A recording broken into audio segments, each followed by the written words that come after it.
Hey everybody, well, it's normally Friday, but today is Tuesday. Happy Tuesday at noon.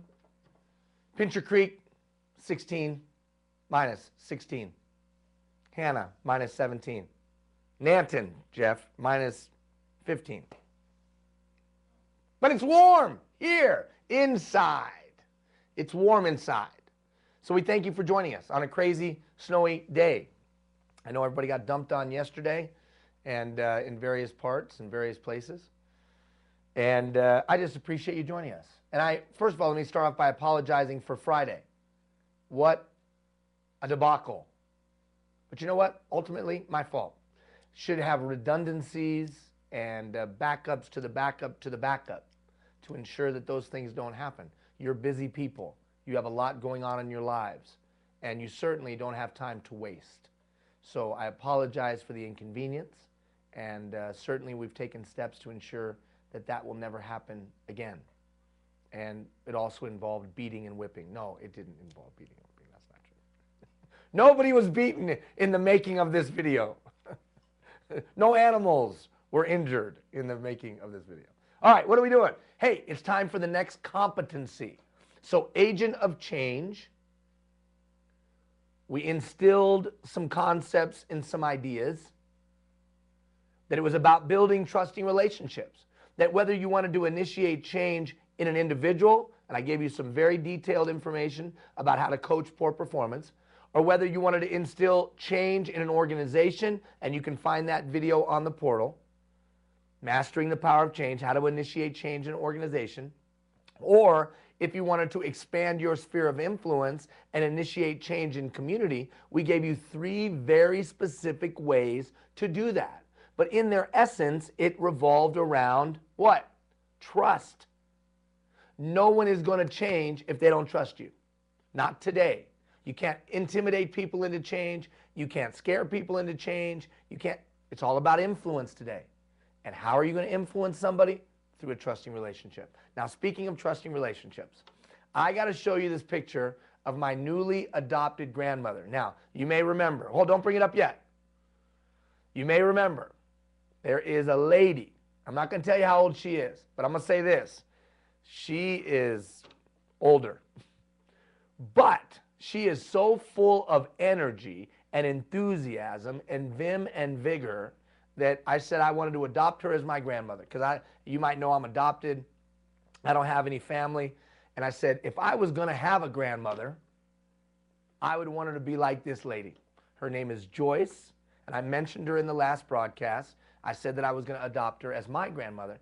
And so the kind people of Pincher Creek, that's where she's from, sent a wonderful picture of Grandma Joyce. Now bring that up.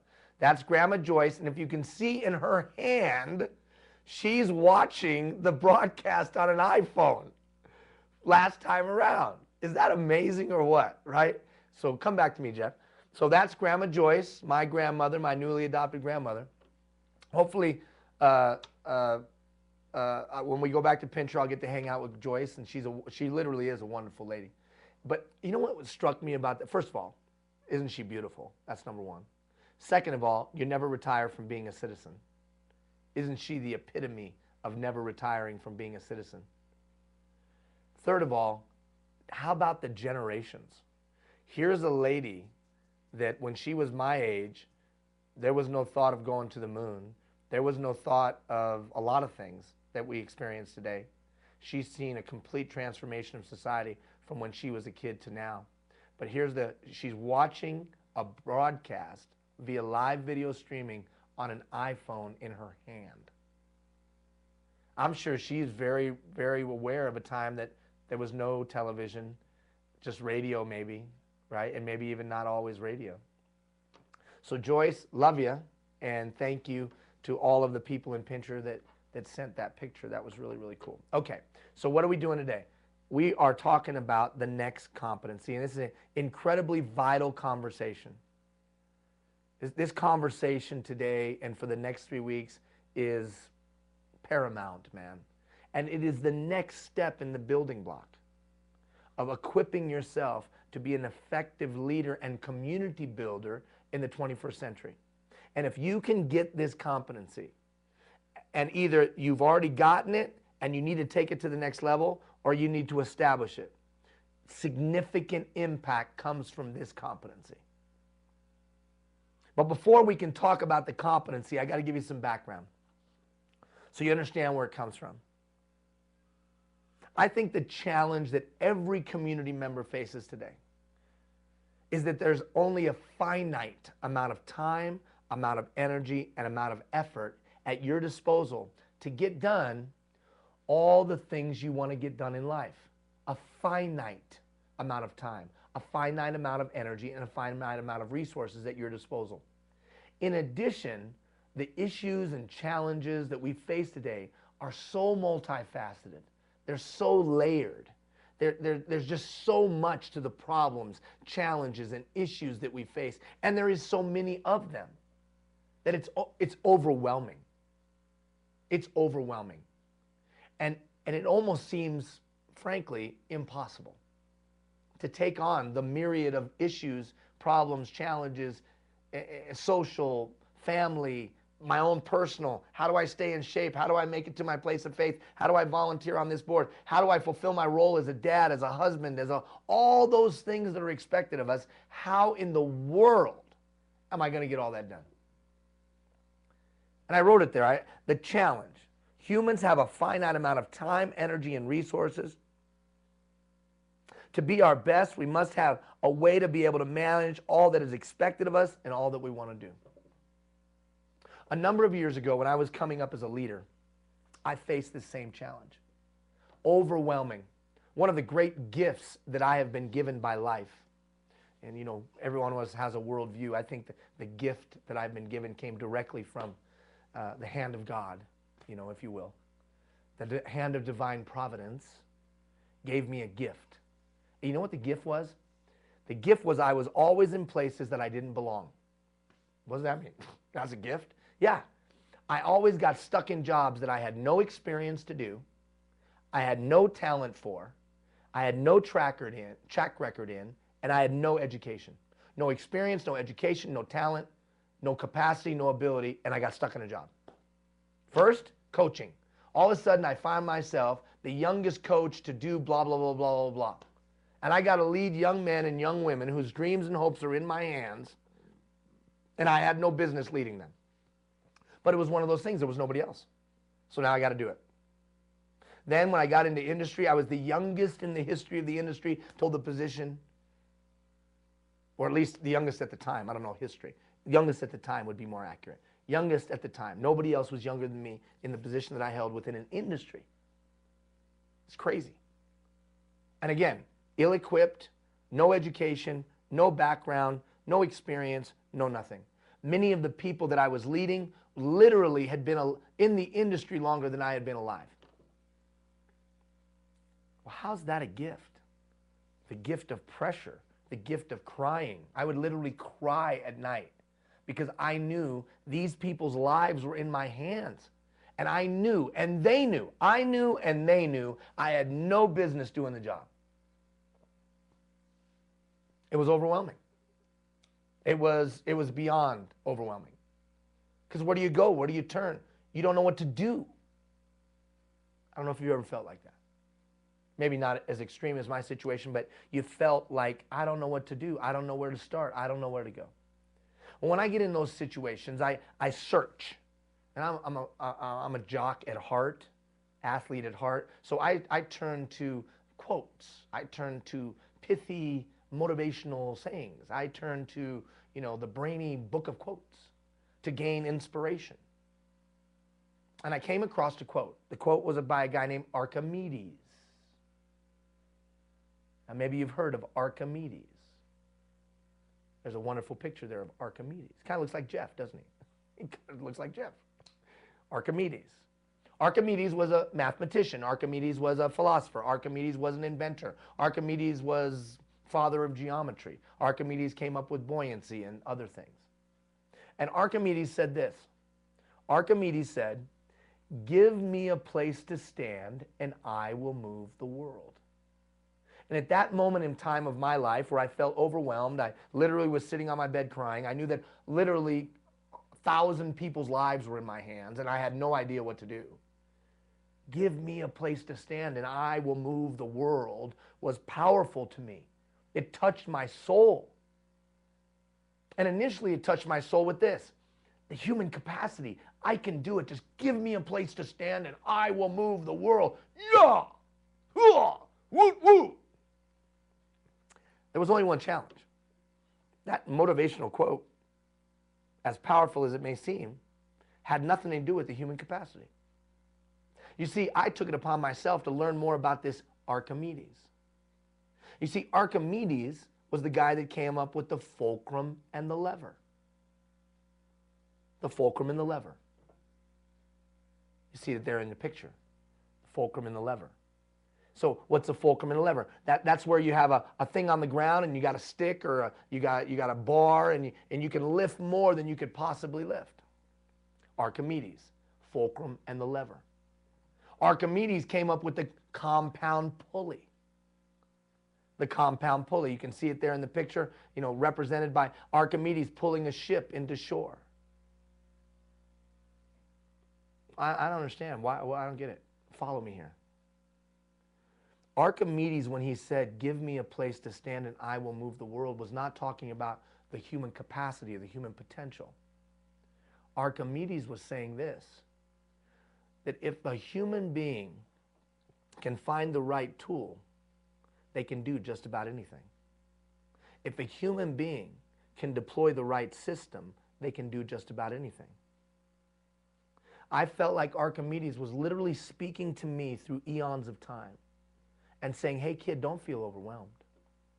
Don't feel overwhelmed. I came up with this fulcrum and lever because I couldn't move that rock that was 500 pounds, 1,000 pounds.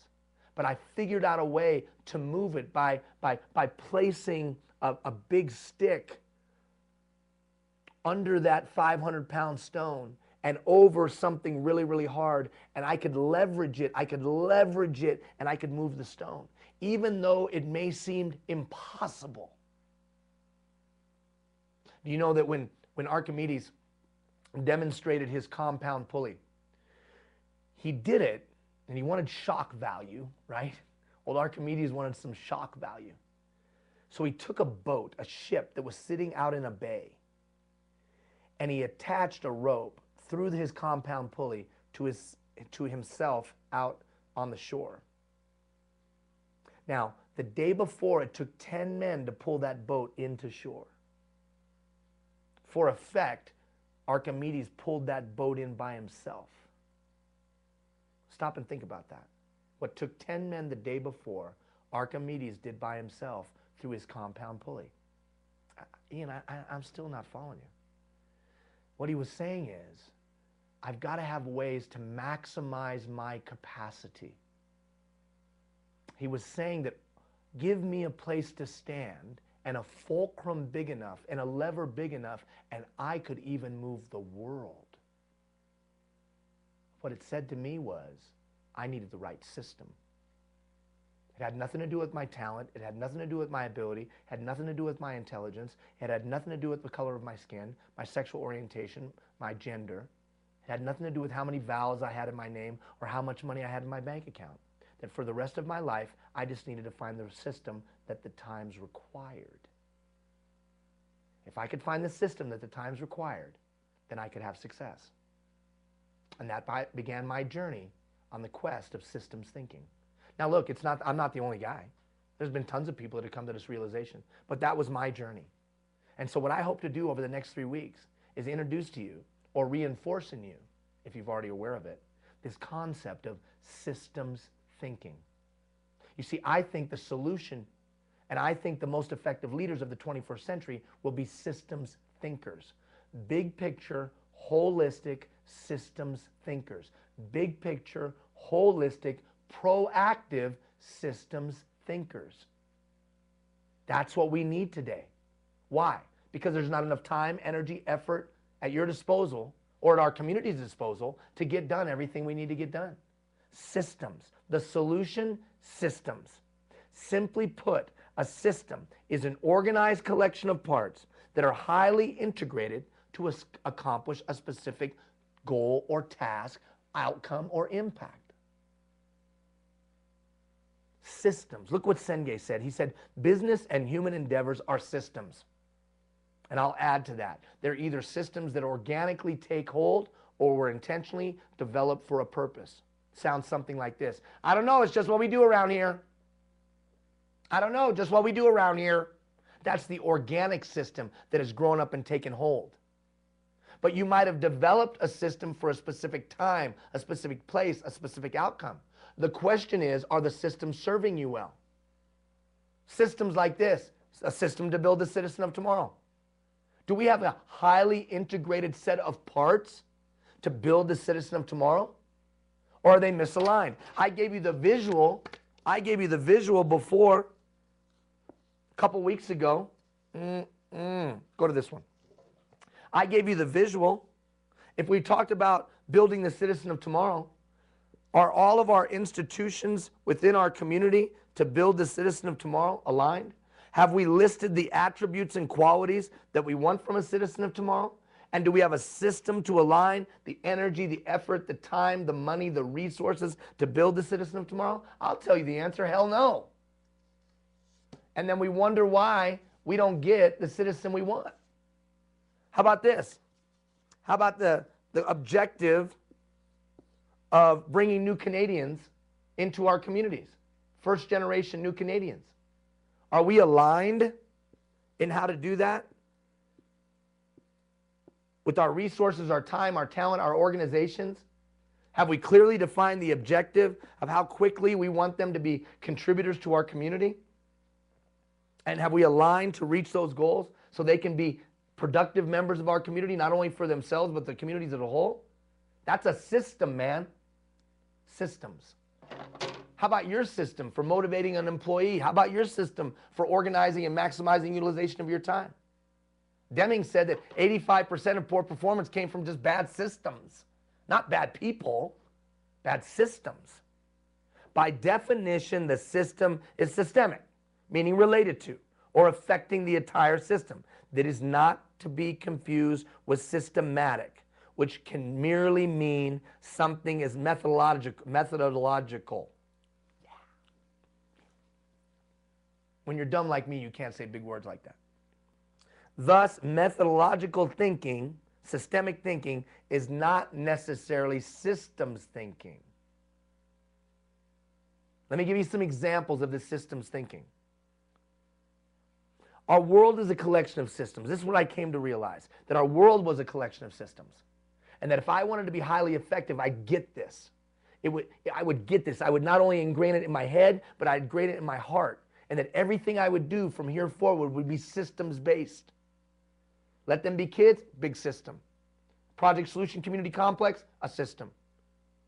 You look at every project my wife and I have ever done, systems-based, and we've won tons of awards. Now, I only say that to say it's working. It's worked. This is a system. We've created a system. But look at the world. Look at your life. Systems. Solar system. Doesn't it amaze you that a thing far, far away that you probably wish you could experience to a greater degree at this specific moment, called the sun, that if it moved a centimeter this way, a centimeter that way, it would completely change our life? Yeah, bring that thing a little closer today, Ian. Listen now. But it's not connected by wires. It's not attached, and yet it is totally attached. System. Doesn't it freak you out that there's this thing in the night sky that controls the flow of the ocean, and yet it's not connected? System. How about biological systems like your body? Your body, you could abuse your body, you could beat up your body, and yet your body still works. You don't have to think about breathing right now. Your heart beats 1 billion times in a lifetime. You don't have to think about it. It's a system, and it works. Even though we beat the crap out of it, it works for the most part. How about mechanical systems? That thermostat over there on the wall. It was designed for a specific purpose. It's a highly integrated set of parts that were designed for a specific purpose. Ian, I'm not sure. Hey, in your community, do you have a highly integrated set of parts that have come together for a specific outcome or purpose?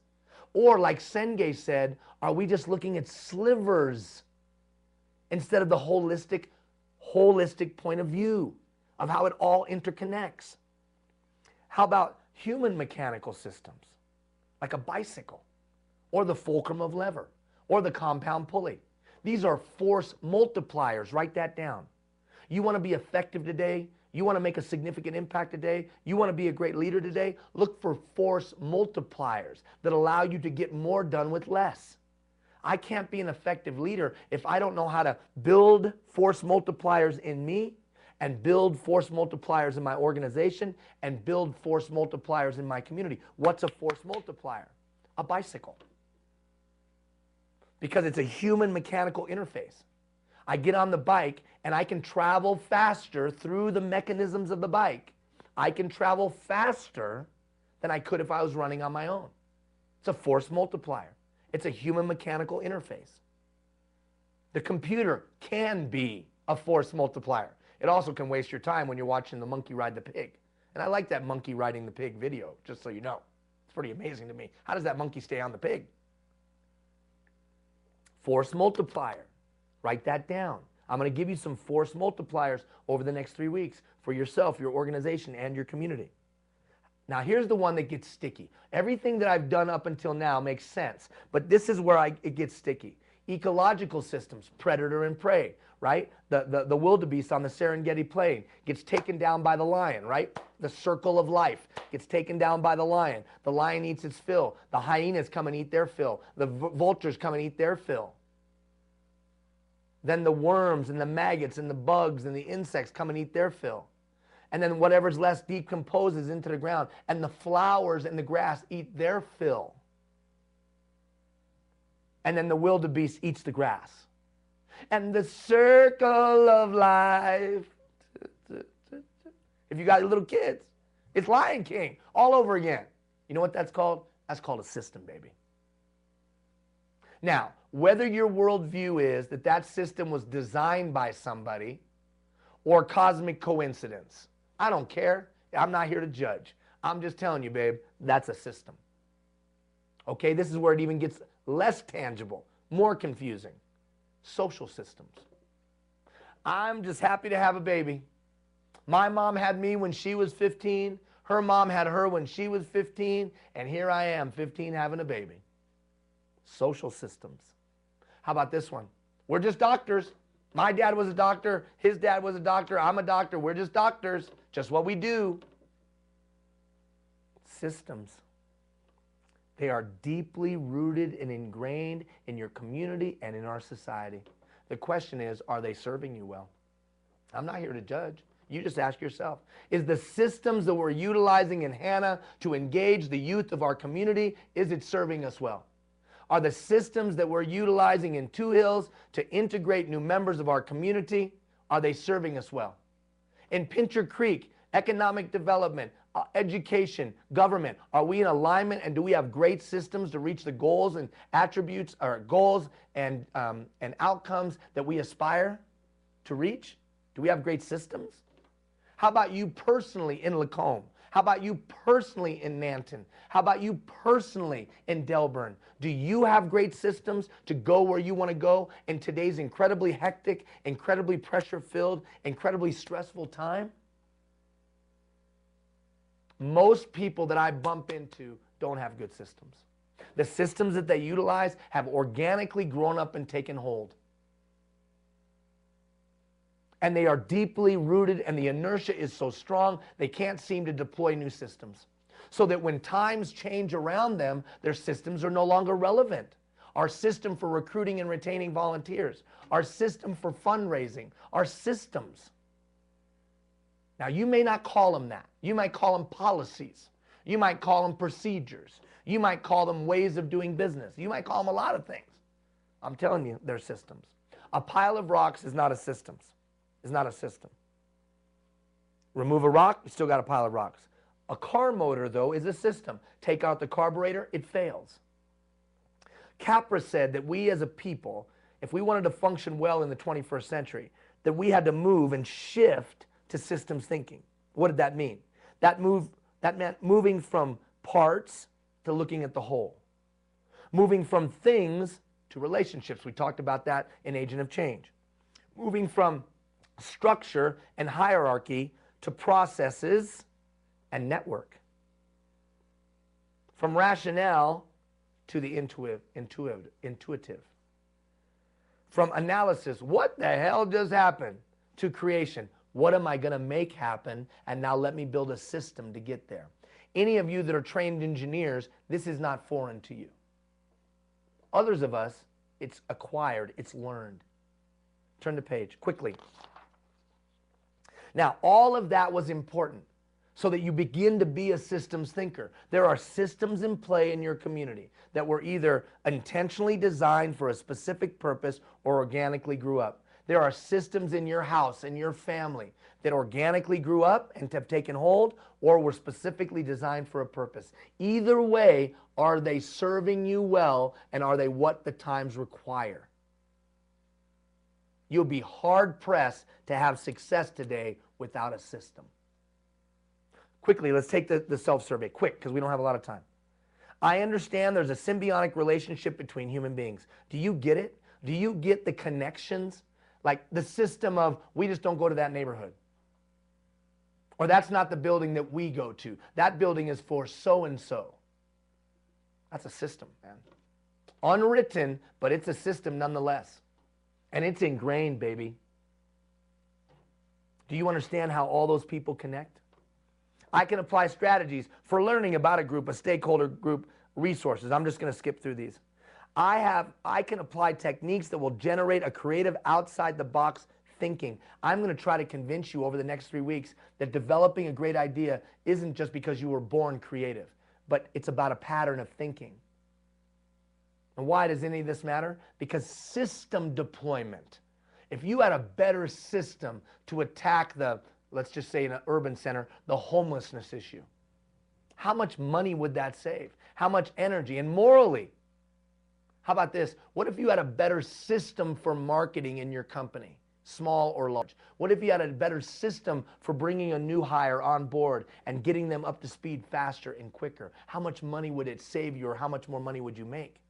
Or how about you personally? What if you had a system to maximize the use of your time, and through that you were able to pick up an extra 2 hours a week in life?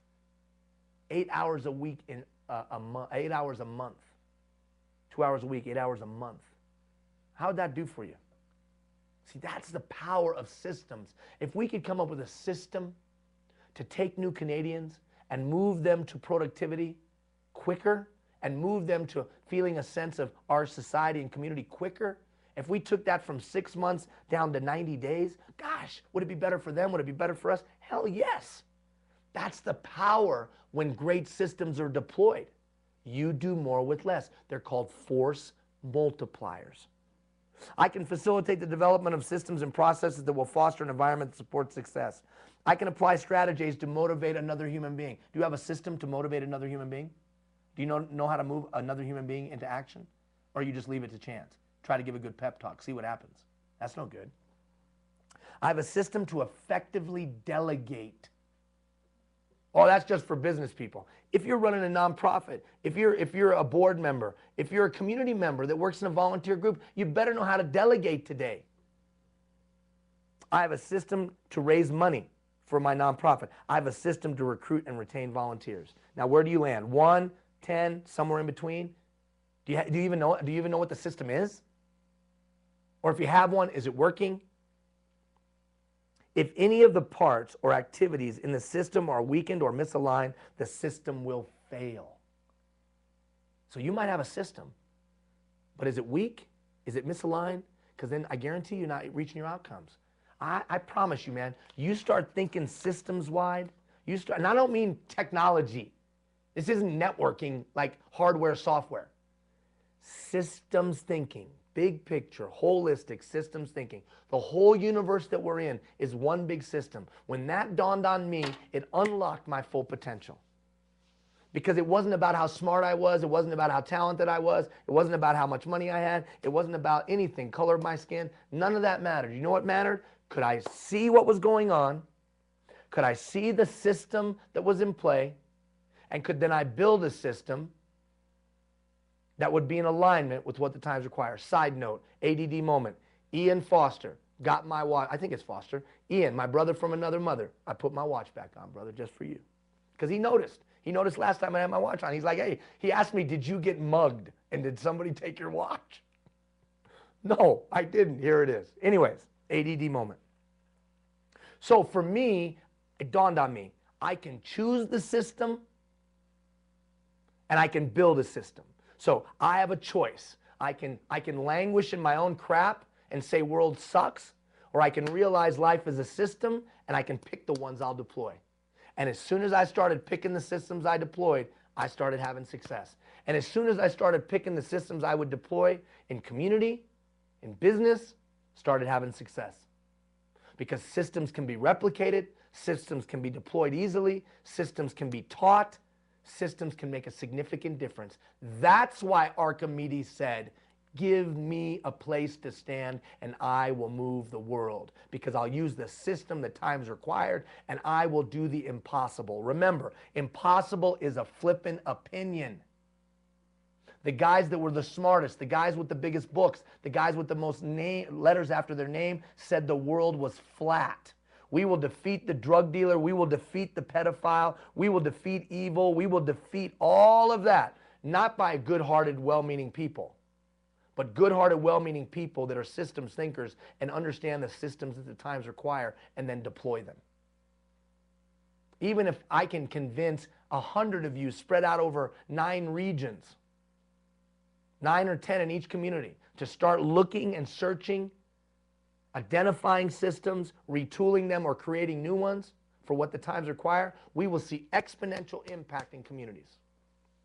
So, choice, systems, success in times of change. Now, over the next 3 weeks, this is the challenge. Over the next 3 weeks, I'm going to give you more systems than you could possibly take in.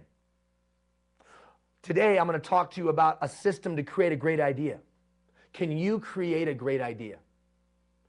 How do you create a great idea? What if we could just get 10 of you in each community to start coming up with great ideas? Systems to create a great idea. And whether the system is you coming up with a great idea or facilitating the development of a great idea, can you develop great ideas? I'll show you a system. How about this one? Maximizing utilization of your time. Every one of us, you and me, we only have 168 hours in our week. That's all we got, man. 168 hours in our week. That's all we got. And we got about 100 things that we're expected to do and 100 roles that we play in our life. If you can't maximize the utilization of your time, you're screwed today. Excuse my language. Well, you mean time management? No, I don't mean time management. I mean investing time and getting 10 hours in return. I invest an hour, I get 10. Because see, there's some things you do, you put in an hour, you get a return of 5 and 10 hours. There's other things you do, you put in an hour and it actually subtracts 5 or 10 hours. So we'll give you a system for maximizing utilization of your time. I'm going to give you a system today for effective delegation. Because I think it's one of the most important tools that somebody can have in their toolkit. Whether they're leading informally or they're leading formally, there's only 2 ways to get things done. Only 2 ways to get things done. 2 ways. You're going to do it or I'm going to do it. What's sticky and what causes all the problems is what's in between. Side note, why are you so animated? Did you have another one of those energy drinks? No, I didn't. I'm animated because this is what the times require. Equipped people that know how to identify, recognize, and then deploy, create and deploy or adjust current systems. Because systems have exponential impact, good and bad. They have generational exponential impact, good and bad. Then, and this is where it gets dicey, because this is where you got to think a little bit. I'm going to deploy a system for recruitment and retention of volunteers and community engagement. Fund development, how do you raise money? Powerful communication, effective motivation. Now, what I'm going to do is, over the next 3 weeks, I'm just going to put those up on the website. You want to go learn how to motivate somebody better? There'll be a video. Want to learn how to deliver a message, how to communicate powerfully? There'll be a video. And then you'll pick and choose. Well, I can't possibly. Christmas holidays, crazy. That's the beauty of the portal. Remember my email yesterday? No guilt zone, dude. Don't come at me with all your guilt, because there's no guilt zone. You can't get behind. You can't get behind. I'm just going to put the information up there, and then as you can get to it, get to it. As you can assimilate it, assimilate it. As you can take it in. So you choose what you think would be best for you. If you're a leader within a business and you need to know how to delegate, focus on that. If you're a leader in a nonprofit, board member, you need to learn how to raise money, focus on that. You pick the ones that would be best suited for you. But I'm going to put 8 or 10 of them up there.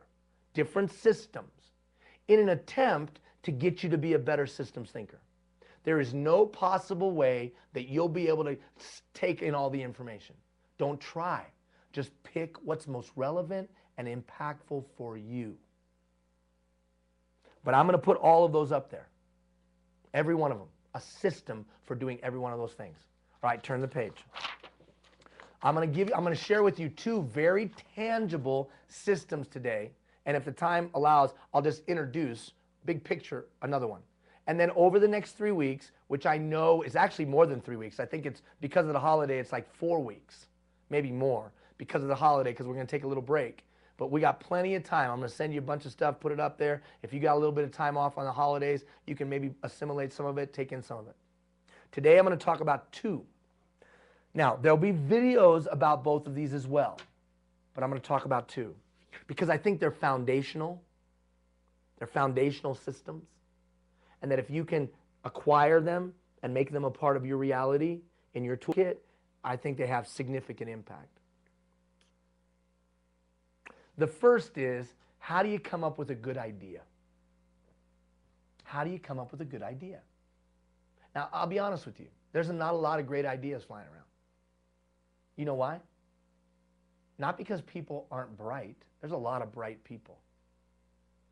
It's because what I came to find and I came to learn, it's because of our patterns of thinking. You see, Dr. Ludwig at the University of Texas down in the States, he did a bunch of research on why don't people come up with good ideas? And see, I was one of those people.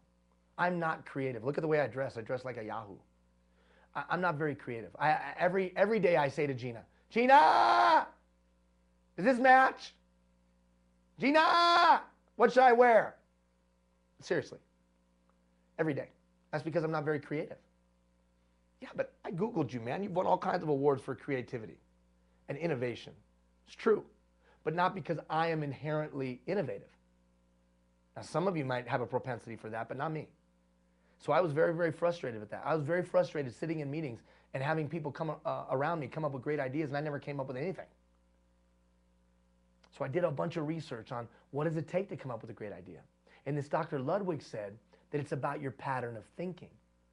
Dr. Ludwig said that we as people, adults, we ask ourselves certain questions that get us to a certain answer. And that sequence, for a lot of people, comes to the wrong answer. Do you know somebody in your life that just makes bad decisions? They make bad decisions when it comes to hiring people, make bad decisions when it comes to relationships, make bad decisions when it comes to finances, just make bad decisions. Is it because they're dumb or bad people? Or is it just because they ask themselves a question, ask themselves a question, ask themselves a question, and they come to a conclusion? And the conclusion's wrong, but it's probably because of the sequence of questions that they asked that got them to that wrong result.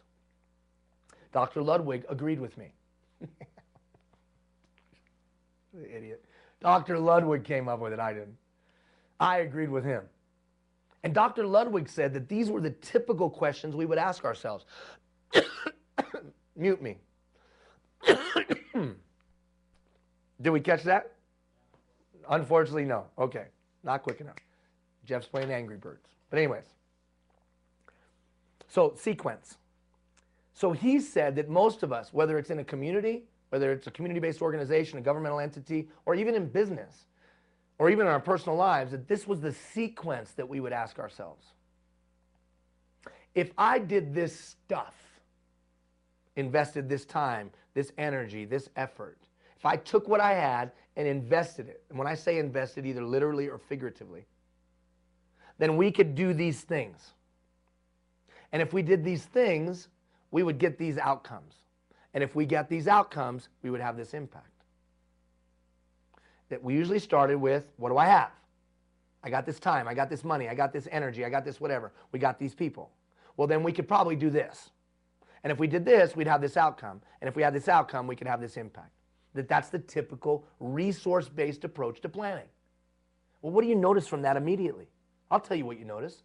You're starting with what you already have.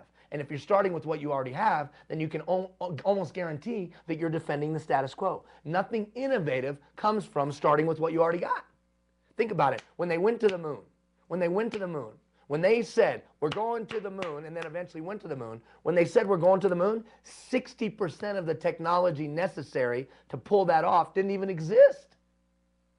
So if they had started with what they had, we'd never gone to the moon. No innovation starts with, well, what do we got? Dr. Ludwig said that that pattern of thinking, or that system, would inherently lead you to defending the status quo, and not much would change. I agree. So what he advised and I adopted, took into my own, was the following. That you flip that. If you want to get to a creative idea, you flip that. Now remember, all the research shows that by the time you get to be the age you are and I get to be the age I am, our patterns of thinking are deeply ingrained. So much so, check the research, that there's actually grooves in our brain because the synapses and the chemicals fire the same way over and over again. So now that even makes it worse. I'm not innovative, not because I'm an idiot, but because my pattern of thinking is so ingrained that I'll probably never get to an innovative idea. So Dr. Ludwig said you flip it. And you start with this pattern. And you walk through this sequence. I took the following sequence, put it on a sheet of paper, and took it every meeting I went to for a year. It's ironic that a year after that, Let Them Be Kids, our little humanitarian endeavor, was voted one of the foremost innovative social leisure programs in the world by the World Leisure Congress. Because we were brilliant? No. But because we changed our pattern of thinking.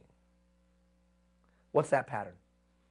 First of all, you start with this question. What do we want it to be? What do we want the solution, the change situation, the outcome to be? What does it look like, smell like, feel like, taste like? What do we want it to be? That's the first question I ask myself. Now, those of you that are trained, engineers and others, that are trained outcome-based thinkers, that makes sense to you. For the rest of us, well, you got to start with how much money you have. No, you don't.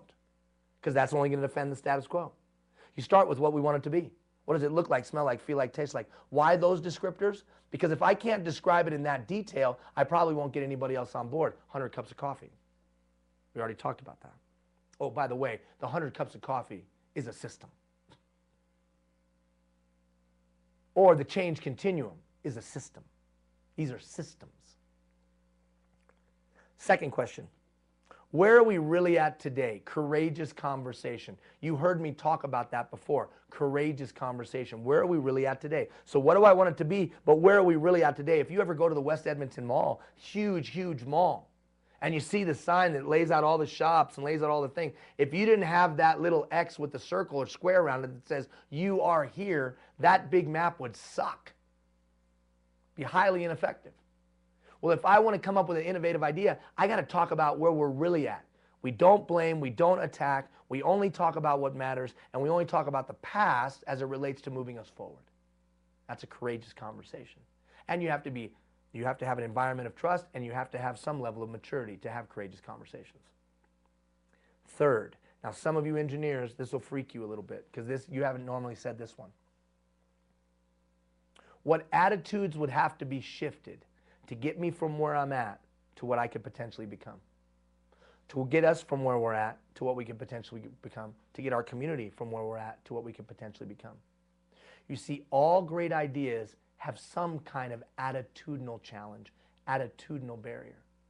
Oh, not a budget, not a building. Come on. Oh, yeah? Stop and think about this. If the right 7 people in your town, attitudes got alignment around the thing you want to do, would it happen, yes or no? Of course it would. If the right 7 people, or the right 21 people in the province, business, elected officials, and others, if the right 21 people got their attitudes in alignment with what you want to do, would it happen? Absolutely it would happen. So is it about resources or is it about shifting attitudes?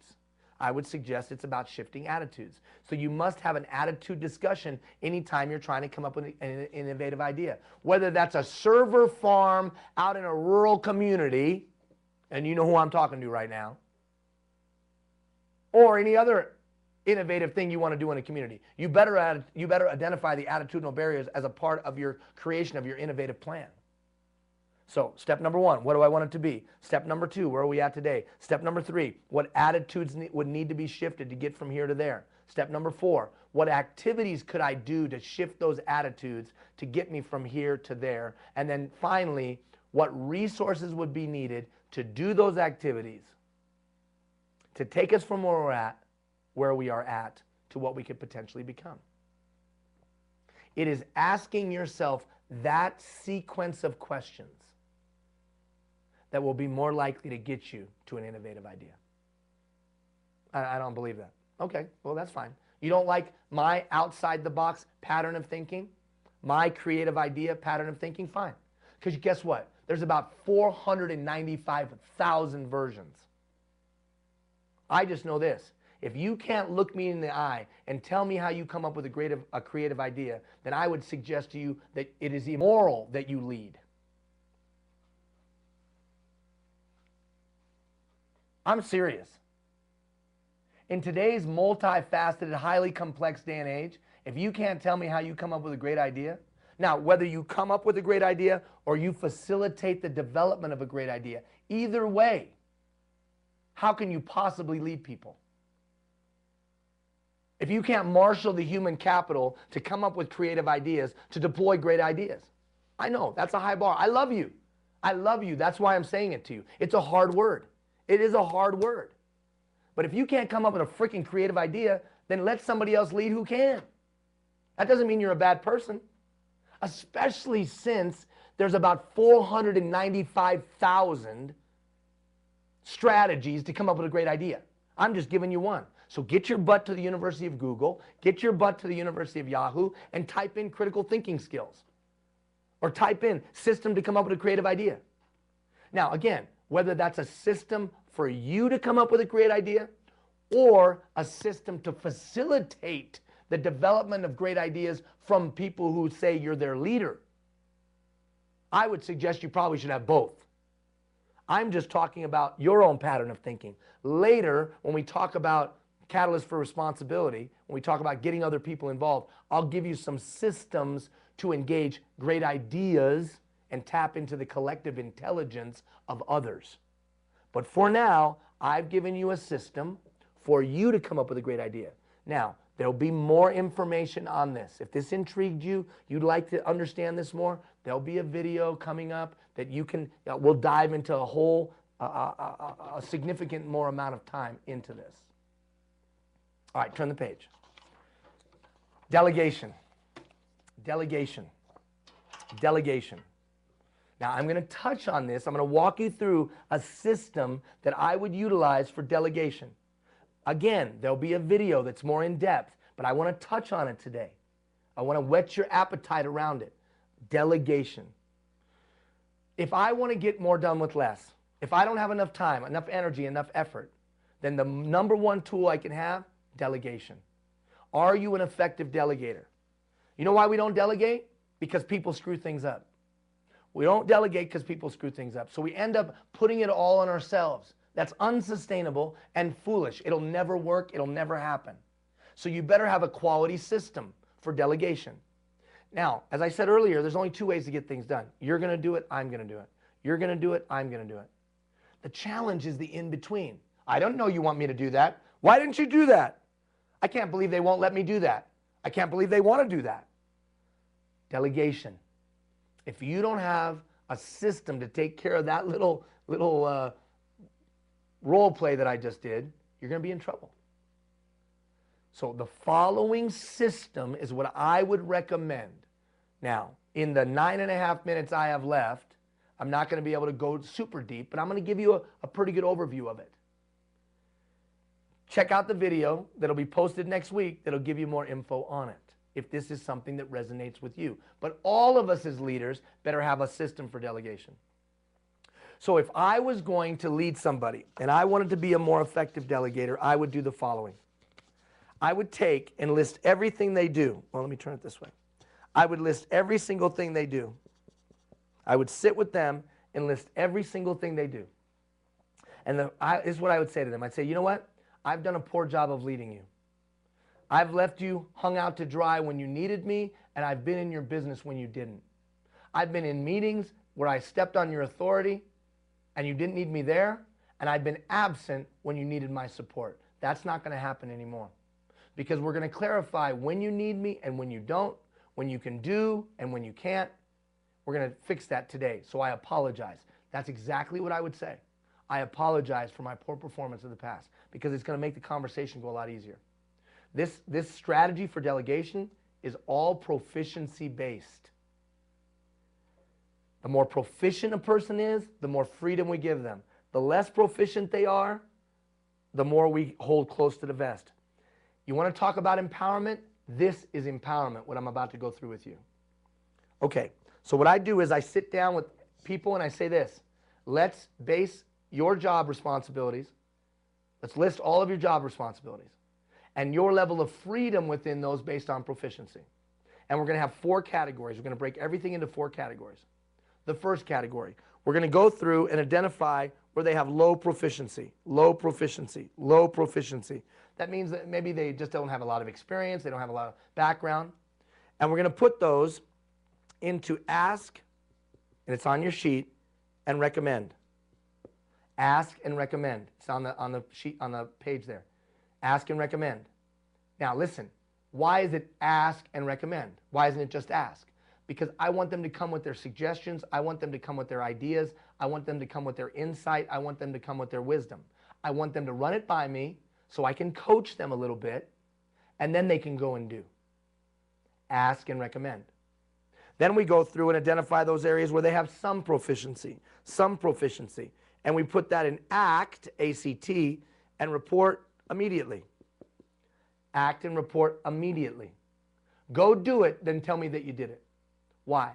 Because they're going to go do it, and if it gets screwed up, I still have time to fix it. Ask and report, act and report immediately.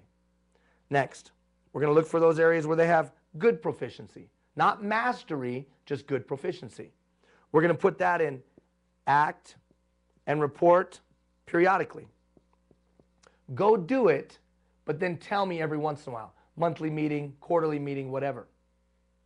And then finally, anything that's left over, the stars, anything that's left over goes in act, on, own.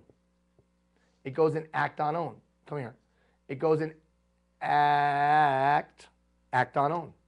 Act, on, own. Come to this camera. Act, on, own. Now, I want you to see the overview of this, because some of you, you're pained, not just in your business, but you're pained when you're leading people, because this stumbles you. You don't know how to delegate. And many of you emailed me when I asked you, what do you want to learn from this? You talked about this specifically. On next week, or it could be up in the next couple days, look in the portal. There'll be a more in-depth explanation of this tool. But the simplicity of this, clarifying based on proficiency what they can do with you, what can they do without you. Clarifying based on proficiency when you'll be there from them and when you don't need to be there for them. You can see almost immediately that this will empower them and free up your time. It will at the same moment give you greater control and give them greater freedom, because you're only going to be involved, ask and recommend, act and report immediately where you're really value, or you can bring real value. So no more micromanaging. Now, why is this so important today? Because we're in a user-driven society. Ian, what does this have to do with community? Follow me here. You know why people don't volunteer? They get micromanaged. You know why people don't volunteer? They get hovered over. But on the other hand, we just can't turn them loose because they'll screw things up. So this delegation piece is the foundation for recruiting and retaining volunteers. The foundation of how to motivate a human being. It's the foundation of so much of the way we manage both employees, volunteers, and ourselves. I bet you the other thing that you could see about that, just in the quick overview that I gave you, I bet you the other thing that you could see about that is this. It'll free up your time. Because now you're only where you need to be and can bring significant value. It completely changes the dynamic between you, the leader, and the follower. Now your only job is to do what? Move them to act on own. But you're doing it in a very systematic way, right? So that it's proficiency based. And you're moving them to a place that they can do it by themselves. And you can have strong assurance that they won't screw it up. Delegation. The other important one, I got two things left to cover and then we'll be done, and I think we'll be done almost close to being right on time. Time. Next week, you're going to get 4 emails on time. Oh my God, Ian! I don't have time. It's the holidays. They'll be short, they'll be quick. The first one is going to be 2 days. It's a half-hour video, but it might be over 3 days. I'm going to let you spread it just 10 minutes at a time. Just watch 10 minutes of a time. This video on time and how to maximize its utilization. And then we'll unpack it. I cannot overemphasize the importance of being able to maximize the utilization of your time, not time management, of being able to clearly identify the goals you have in your life, the roles that you play in your life, the activities that get you there faster, and the activities that actually impede you, and the understanding of Pareto's principle, that 80% of the work gets done by 20% of the activity. Proactively identifying those activities, scheduling those activities through some fundamentals that I'll teach you, and then walking that out. And we'll teach you a planning process to be able to maximize the utilization of your time. You follow this strategy, this system, I promise you, you'll pick up at least 2 weeks, 2 hours in your week. Guaranteed, if not more. If not more. Okay. Remember, the attempt here is to expose you to various systems that would be most relevant to you. You pick and choose. In an attempt to get you to be more of a systems thinker. In an attempt to do what? In an attempt to turn you out to be a community builder. In an attempt to do what? Build communities we'd all want to live in. To build thriving communities. And your 9 regions and your various communities acting as lighthouses. If you can come up with a system to end homelessness, if you can come up with a system to build the citizen of tomorrow, if you can come up with a system to market your small business, a system to motivate your employee, a system to maximize the utilization of your time, if you can come up with the cumulative of all those systems in your town, you will be a beacon of hope. If you can't, you won't be a beacon of hope. Final thought. The time has come. The day of reckoning. The day of reckoning? Oh yeah, remember, you're getting this thing for free, dude. You look in the learning portal right now, there's probably a good 20 hours of information so far. By the time we get done, there's going to be 50, 60, 70, 80 hours that is available to you for the rest of your life and available to your community forever. And it's free because of our sponsorship, The Changing Point, and because of your local community sponsors. They put in money, but we're putting in money too. This thing costs me money. Okay, let's be clear. So you owe me, man. You owe me. Traders relationship. Just like up in Fort Chip 150, 200 years ago. Traders relationship. I'm going to put something in, but you got to put something in. Well, the time has come for you to put something in. You know what that something is? Commitment. It's time for you to make a commitment. See that last page? That last page is the commitment page, right? That last page where it says commitment. Where's my last page? It says commitment, commitment, commitment, commitment action plan. Now you either can fill out that piece of paper, scan it in and send it to me, or you can just go to commitment.becomingacommunitybuilder.ca. Commitment.becomingacommunitybuilder.ca. Now there'll be plenty of times of me to remind you of this over the next few weeks. But this is where you pay. This is how you pay. You make your commitment. My goal, 500 commitments.